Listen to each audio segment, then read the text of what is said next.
What's up, Raptors Digest? Welcome back to the channel. It's Josh, and today I'm still feeling on a high after our Raptors took down the defending champion Milwaukee Bucks by a score of 103-96. This big win marks a stretch of very good basketball for the Raptors, who have really turned the season around since getting back to full health. And even at this moment, we are missing Gary Trent Jr. and Scotty Barnes. But our young players have definitely found a way to operate as a team much better, and the play of Pascal, Siakam, and VanVleet is potentially worthy of a duo all-star appearance. So both of those guys have really showed up and continue to guide this team to some more crucial wins. Last night's victory has left the Raptors sitting in 8th overall in the Eastern Conference with a 21-19 record. And with this improved style of play and our all-stars really showing up for us, it's led me to wonder, where is the cap on this team, and what is the overall playoff picture in the Eastern Conference really going to look like? Well, today I'm going to give my best guess at how things in the Eastern Conference pan out, as well as where our Raptors end up seated. But before I go any further, I want to remind you guys to subscribe, like, and comment on the video. We are so close to 22K overall subscribers, and you guys already know when we get to that point, we have a special one-of-one clothing giveaway going down, and yes, it'll incorporate all subscribers from day one to day now of subscribing to this channel. So guys, thank you so much for your support, and please continue to show love. You are the best. And now, without further ado, I gotta dive into my Eastern Conference playoff predictions, and taking the top seed in my version, I gotta go with the Brooklyn Nets. I've got a few reasons why I think the Nets are gonna finish atop the Eastern Conference, but it really does begin and end with Kevin Durant, who's been consistently a top 3 MVP candidate all season. Currently, they are sitting in the 2nd seed with a 27-15 overall record, and we did just get news that Kevin Durant will be out 4 to 6 weeks with a lower body injury, a sprained ankle to be specific. So obviously they are going to be very cautious reintegrating him to the lineup. I mean, KD had that Achilles injury not so long ago. They will take their time with this. But in the meantime, James Harden is up to his typical superstar level of play, and Kyrie Irving seems to be working out ways to return to the court. Whether or not he can do this consistently for Brooklyn, well, that's still largely in question, and who knows what Kyrie will personally decide, but at the moment, it's nothing but a good sign to see him back in the lineup and playing very well. You have to remember, this Nets team was already very close to knocking off last year's Bucks, who went on to win it all. As a matter of fact, it was a matter of a couple shoe sizes for KD that would have made the difference in that game-winning three-pointer. But instead, they tie, go to overtime, and the Bucks end up prevailing. But that season, they finished in 2nd in the Eastern Conference overall, and this year, I think their team even got a bit better. In addition to now having a year's worth of chemistry together, this team also made a monster acquisition to get Patty Mills, and I'm telling you, even with Kyrie Irving out of the lineup, this team can run pretty comfortably at the point guard position between Harden and him. So with Kyrie still in question, I mean, this is just insane depth for them to get, and normally, you see teams like this that are so front-loaded have very little depth. I mean, take the 2019 Warriors as an example. However, the Brooklyn Nets front office has done a great job of filling out those bottom roster spots. Not only do they have rookies like Cam Thomas dropping 20 points like he did last night against the Pelicans, you also have many refashioned old NBA stars on your team. Look at veterans like Blake Griffin, LaMarcus Aldridge, Paul Millsap. All of these guys have had their moments in the NBA and have come to the Brooklyn Nets very humbled, looking to fulfill a very specific role, to which they have done extremely well to this point. To mention a few other depth pieces on their roster that I really like, I would point to Bruce Brown Jr., Kessler Edwards, who's kind of been a breakout player for them this season, and then also right now injured you have LaMarcus Aldridge as well as Nick Claxton, so 2 very impactful big men that will be eventually back into the lineup for the Nets. Additionally, Joe Harris will be returning to the Nets team this year. He is recovering from an ankle surgery, so it will take more time to get him to full health, but once he's back, he is one of the best NBA three-point shooters and will be great for bolstering out the depth. And I've got to mention a couple former Raptors in James Johnson and DeAndre Bembry, who are coming off the bench for the Nets too and doing a really good job. But now to move on to my prediction for the 2nd overall seed in the Eastern Conference, I got to give it to the reigning champion Milwaukee Bucks, who currently have a record of 27-18 and are in 4th place.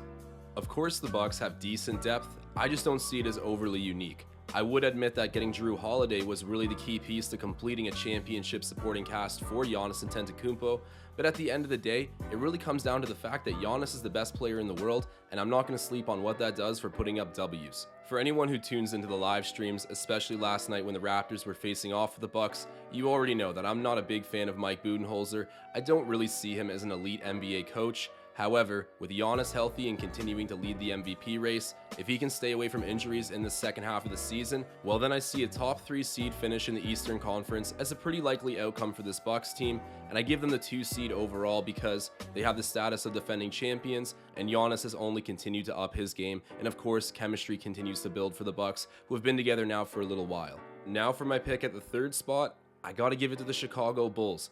Currently, they sit in first place in the Eastern Conference with a 27-14 record after going on a crazy winning spree. Although they might be overachieving a bit at the moment, the Bulls have been slept on pretty bad for a team that had a wild off season. They ended up signing DeMar DeRozan, Alex Caruso, and Lonzo Ball, and currently DeMar DeRozan is very well in the MVP race, playing the best basketball of his career. And not to mention, he's found great chemistry with co-star Zach LaVine, who is also balling out on an all-star level. As for the more subtle signings of this team being Alex Caruso and Lonzo Ball, I really got to point out how great they've been on both sides of the floor. They've helped lead the playmaking roles on the team, and I know the Lakers are looking at both of their former players wishing they could have at least one of them back. Also, let's not forget about the late last season trade the Bulls made to acquire center Nikolai Vucevic, who is an all-star caliber big. These players definitely still need to prove themselves when it comes to playoff time, but as the Raptors fans know, DeMar DeRozan is very capable of getting you a top seed in the Eastern Conference, as he's been always a beast in the regular season. And who knows, maybe this is the season that DeMar DeRozan breaks through and is capable of leading his team to the NBA Finals, but one thing I trust for certain is that he can help them win in the regular season, so maybe an ambitious start for the Bulls, who are currently in first, but I think remaining in the top 3 finishing 3rd is a likely outcome. Coming in at 4th in my prediction, I'm going to give it to the Miami Heat. They are currently in 3rd in the Eastern Conference with a 27-16 overall record. So I do have them dropping a spot, but they generally are going to stay the same throughout the year, with the exception of maybe a little bit of slippage. I have to say, the Miami Heat have a very interesting coexistence of young talent and NBA veterans. Given that I'm talking to Raptors fans right now, I really don't need to deep dive into the kind of added benefit Kyle Lowry will bring to this roster. We already know far too well, and we have a banner hanging in Scotiabank Arena to represent his contributions. He is a leader in every facet of the game, and is a marked upgrade from Goran Dragic and Kendrick Nunn. Jimmy and Bam continue to be solid for this Heat team, and we also cannot ignore the offensive season that Tyler Hero's having, as he currently looks poised to take home the 6th Man of the Year award. They've got a lot of guys that can contribute, and Erik Spoelstra is a great coach. I think the 4 seed is a fair prediction for this group. As for my next prediction, I was debating putting this team 1 spot lower, but I'm going to give the 5 spot to the Philadelphia 76ers, who currently have a 25-17 record and are sitting in 5th place, so I have them moving nowhere at the moment. I think I'm one of the few people left here that considers Ben Simmons a fringe superstar, and it's largely because of his defensive abilities. You guys can't forget the last time we saw him, he was 2nd in DPOY voting behind Giannis. And not to mention, he can pass the ball like magic. Of course, as we've learned, he does have his flaws, but the Philadelphia 76ers have certainly felt his absence, and I think, despite all of this, they have proven that they can play winning basketball without him. They finished last season as a top seed in the Eastern Conference, and with Joel Embiid still on the roster playing MVP caliber basketball, well, they're always going to be competitive. But I think their depth is obviously reduced a little bit. They don't have that true starting point guard, even though Tyrese Maxey has been great. And since they've started the season with a winning record and have a very good defensive group, I think staying around the 5 spot is a solid prediction to make. Also, you know the Sixers have a collective chip on their shoulder right now after watching Ben Simmons walk away from their team in the middle of their contention window. So Doc Rivers and his group are eager to prove that they can compete without him. In finishing at the following 6th spot, I have the boys from the 6, your Toronto Raptors. As I said the previous pick, I really debated putting the Raptors ahead of the Philadelphia 76ers, but I think one of the big difference makers here is the Raptors have been fighting to make up ground in winning basketball, whereas the Sixers have been pretty much steady out of the gate this season. But momentum has swung in the favor of the Raptors, as they currently have a 21-19 record and sit at 8th place in the Eastern Conference. When the Raptors are healthy, they have a starting 5 that can run with anyone in the league. Toronto starters have consistently been flirting with a top 3 ranking for offensive production in the NBA, but when you look at the bench, well, that's when the script completely flips. The bench is flirting with a bottom 3 ranking in the NBA for offensive production, and when you look at the roster, it's pretty clear that we've concentrated pretty much 90% of our scoring potential into that starting lineup. However, we do have a number of defenders to deploy off the bench. A surprising saving grace for the Raptors has definitely been offensive rebounding. Guys like Chris Boucher, Justin Champagnie, Scotty Barnes, all of them have worked very hard to crash the glass and get their team extra possessions. which has definitely helped to forgive, or at least offset some of the sloppy possessions this young team can produce on offense. In reality, this team could end up a little bit higher than the 6th spot, but we've also seen them have a lot of weird stretches as well. We ended up starting the season actually very hot, got out to a 6-3 record, then things came crashing down for a long time, largely due to injury. However, we get back, start playing winning basketball again, but then you have these occasional games where you lose to OKC, to Detroit. I'm yet to see a fully consistent image from the Raptors, but I have a feeling one might be on the way. But for the time being, I do have them as one of those teams capable of avoiding the play-in tournament and going comfortably into a first-round matchup, but I can't project them too high based on the way we started the season, so the 6th spot is my final projection. And coming in at 7th, aka the top seed in the play-in tournament, I have the Charlotte Hornets. They currently have a record of 23-20, which does leave them already in that 7th spot, so I don't have them moving much from there. In my opinion, Charlotte is poised to become one of the well-oiled machines in the Eastern Conference for years to come. When you look at some of this young talent from LaMelo Ball, to Miles Bridges, who is vastly improved, to Terry Rozier, who just got locked up on a massive contract but is balling out, there are so many great scoring options on this team, and we can't ignore a guy like Kelly Oubre, who left the Warriors and is now shooting the ball like Steph Curry. Gordon Hayward has also been a steady veteran presence for them, but it's the young talent that really jumps off the page. Don't get me wrong, as exciting Charlotte is to watch, they do have some fundamental flaws on their team. I am a Mason Plumlee fan, but they do want to round out their front court a bit more before considering themselves a contender in the East. So for this season, I'm going to project that the Hornets stay pretty steady and remain in their current spot at 7. And moving on to the 8th spot, I'm aware I might take some heat for this, but I gotta be completely honest, considering everything that's transpired recently, I do have the Cleveland Cavaliers falling from their current spot of 6th in the Eastern Conference down to this 8th spot.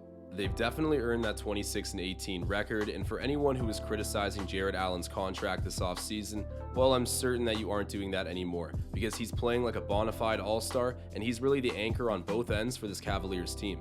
It's crazy to see their winning ways continue, even after the injuries of monster performers at the point guard spot in Ricky Rubio and Colin Sexton.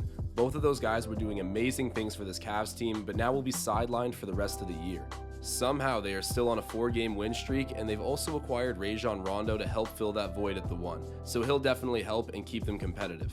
As much as I've described Jarrett Allen as the all-star motor on this team, Darius Garland is fully deserving of an all-star selection in the East this season too. He is balling out, dropping triple-doubles, and often nights leading them in scoring. What he's done recently is nothing short of remarkable.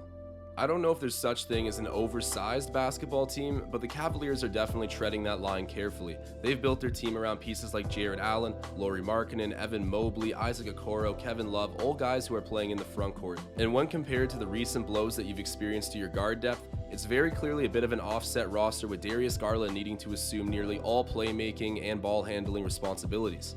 But to repeat myself, he's done a remarkable job. And I shouldn't just graze over the name of Evan Mobley because he's come in and stolen the Rookie of the Year race. It'll still be a tight race because of how deep this rookie class is, but Evan Mobley has already put himself head and shoulders above all other rookies and most players in the league in terms of rim protection. As weird as it may look on paper, the Cavaliers seem very comfortable playing on the court with multiple 7-footers, and thus far, it's definitely worked for them. But I do think this Cavaliers team, especially shorthanded with their guard depth, will come back down to earth a little bit in the second half. And not to mention, even at full health, this was a relatively young squad to begin with who doesn't have any playoff experience. Even though I do have them slipping down to the 8th spot, they've been proving people wrong all season, so I guess we'll just need to wait and see. And now for my prediction, finishing 9th in the Eastern Conference, I have the Boston Celtics. They are currently 22-22, which leaves them at 11th place in the Eastern Conference at the moment, and they've had a really weird start to the season, to be completely honest. I understand it's early in the season, they're still at 500, it's not all bad in Boston, but things looked pretty dark there for a moment. For a team with such top-end talent in Jayson Tatum and Jaylen Brown, they have an astonishingly low amount of chemistry. Celtic veteran Marcus Smart has also expressed some frustration at different times this year over how the team's operating on offense, and probably the black hole that becomes Jayson Tatum and Jaylen Brown when they're playing ISO ball. And of course this can work sometimes in the regular season because both of those guys are all-star starter caliber dudes, but right now it's just not been a consistent recipe for getting wins in what's been a much more tight Eastern Conference. And even though they also don't have an alarming amount of depth, I think this top-end talent is a little bit too good for them not to be involved, at least with the play-in tournament. So I have them slotting in at the 9th spot, could end up being a little bit higher. I don't see it going much lower, again, just because Boston has a floor that's decently elevated, and unlike a lot of other teams I've mentioned in this video, the Celtics actually do have a lot of playoff experience together, and I think that'll play a role as it comes down to that crucial stretch at the end of the regular season. But all things considered, this is a team that hasn't gotten any younger and has seemingly regressed in some manners, so that's never a good sign. They're definitely underachieving at the moment, but I think putting them at that 9 spot in the Eastern Conference in that play-in tournament is a safe place to be, and that's where I'm going to stand on it. Now for my final pick to enter the play-in tournament this year at the 10 spot, this one's going to be a hot take, but I got to go with the Atlanta Hawks. Believe me, I know, without Trae Young on the roster, the Atlanta Hawks are a lottery team, or at least that's the way they've played without him this season. But for the same reason I gave Boston credit, I also need to give Atlanta some credit too, because their star power in players like Trae Young and John Collins, when healthy and playing, is top end, and we saw that last year in the playoffs. To say they've been streaky is an understatement. At one point in November, they ended a 6-game losing streak with an 8-game winning streak. There is no method to this madness right now in Atlanta, but with Trae Young still playing there and them having some hopes of returning back to the Eastern Conference Finals, well, I feel like I can't count them out of the play-in at very least, despite the fact that they are at 17-25, positioned at 12th in the Eastern Conference. And of course, having hope is one thing, but the playoff team we saw from Atlanta last year, which is still largely intact, was deep and looking ready to contend for years to come. Of course, the reality of this season for the Hawks has been far from that, but if there's one thing I saw in Trae Young and really learned about his game last season, is that he likes to play villain, and he really thrives in that role. Despite his great individual performances, currently he is being counted out, and one of the teams vying for that final spot in the play-in is the New York Knicks. And you guys already know the kind of energy that New Yorkers bring out of Trae. Obviously, Atlanta has a ton of work to do and ground to make up, and there's no guarantee that they'll do it. However, I'm going to chalk this one up to a gut feeling. I think that they're going to get on Trae Young's back and go on a bit of a ride for this second half of the season and finally land up in that 10 spot in the Eastern Conference. Well guys, there you have it. Those are my predictions for the Eastern Conference this season and how I think the playoffs are going to shape up seeding wise. I'll make sure to put all of my picks here so you can take them in collectively and let me know what you think in the comments. Thank you guys so much for watching the video. Make sure to drop a like and subscribe to the channel if you have not already. It's always appreciated. And in the meantime, guys, I'm signing off.